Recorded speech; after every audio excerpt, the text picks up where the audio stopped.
Assalamualaikum warahmatullahi wabarakatuh. Selamat sore, saya perwakilan dari kelompok 2 ingin mempresentasikan infrastruktur SI atau TI.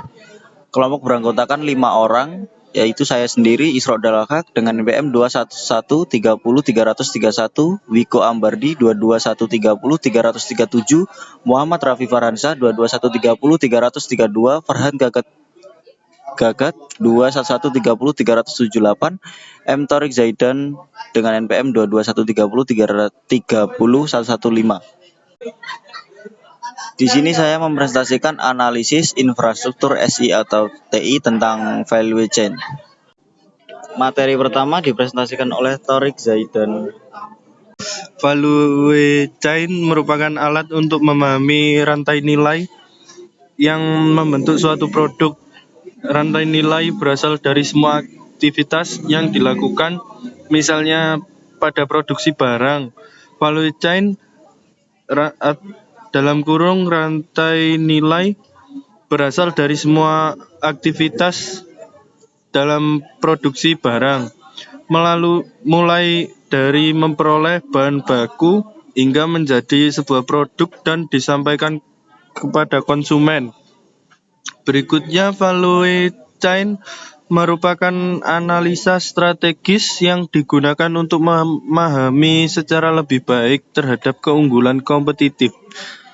Untuk mengidentifikasi di mana value pelanggan dapat ditingkatkan atau penurunan biaya, serta untuk memahami hubungan antara organisasi dengan supplier, konsumen, dan perusahaan lain dalam industri.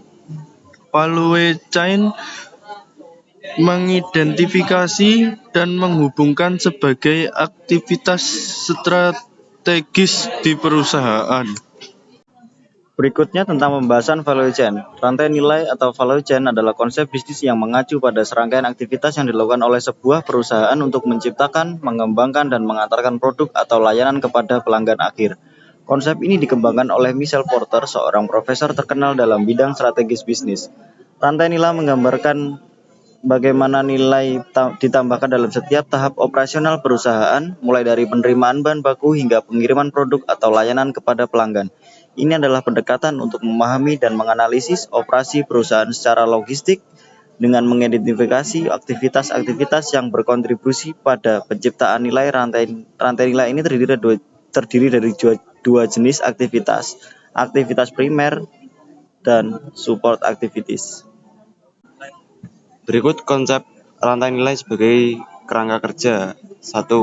Memahami sumber daya dan aktivitas mereka dengan cara yang lebih komprehensif. 2. Mengidentifikasi di mana nilai ditambahkan dalam proses bisnis mereka. 3. Menilai keunggulan kompetitif mereka dengan melihat seluruh rantai nilai. 4. Mengidentifikasi peluang untuk mengoptimalkan operasi, mengurangi biaya, atau menciptakan nilai tambah. Berikut menyelaraskan strategi SI atau TI ke dalam bisnis. Pengembangan strategi bisnis dapat dilakukan dengan berbagai cara, namun yang mungkin paling efektif adalah apabila organisasi mempertimbangkan pembentukan unit bisnis. Hal ini akan memungkinkan bahwa pemikiran yang strategis lebih dipengaruhi oleh faktor eksternal. Dengan unit bisnis, portofolio produk dan konsumen dapat dianalisa untuk mengidentifikasi bagaimana masing-masing kelompok atau unit berkontribusi atau membuat permintaan dari sumber daya yang ada. Maka dari itu penting bagi analisa strategis SI atau TI selaras dengan pendekatan unit bisnis. Materi berikutnya ada sistem informasi dan rantai nilai. Sistem informasi dan rantai nilai saat ini di dunia telah memasuki tahapan baru evolusi dari bagaimana TI berdampak terhadap value chain, contohnya software ERP dan CRM. Untuk menjalankan atau mendapatkan value chain, 3 hal yang harus diperhatikan. Menciptakan permintaan yang lebih banyak, memenuhi permintaan yang ada saat ini, mengurangi biaya dalam pemenuhan permintaan. Selain 3 hal di atas, informasi yang lebih baik juga mempengaruhi organisasi dalam mendapatkan nilai atau value melalui proses value chain. Berikut tujuan dari analisis nilai rantai untuk SI atau TI. meningkatkan efisiensi operasional. 2. Meningkatkan keunggulan kompetitif. 3. Mengoptimalkan nilai yang diberikan kepada pelanggan. 4. Manajemen resiko. 5. Mengelola pemasok dan mitra bisnis. 6. Inovasi produk. 7. Pengambilan keputusan strategis. 8. Meningkatkan keberlanjutan. Kesimpulan mengenai konsep value chain (rantai nilai) adalah bahwa ini adalah alat analisis strategis yang digunakan oleh perusahaan untuk memahami, mengelola, dan mengoptimalkan proses bisnis mereka dari awal hingga akhir. Cukup sekian presentasi dari kelompok 2. Mohon maaf bila ada salah kata.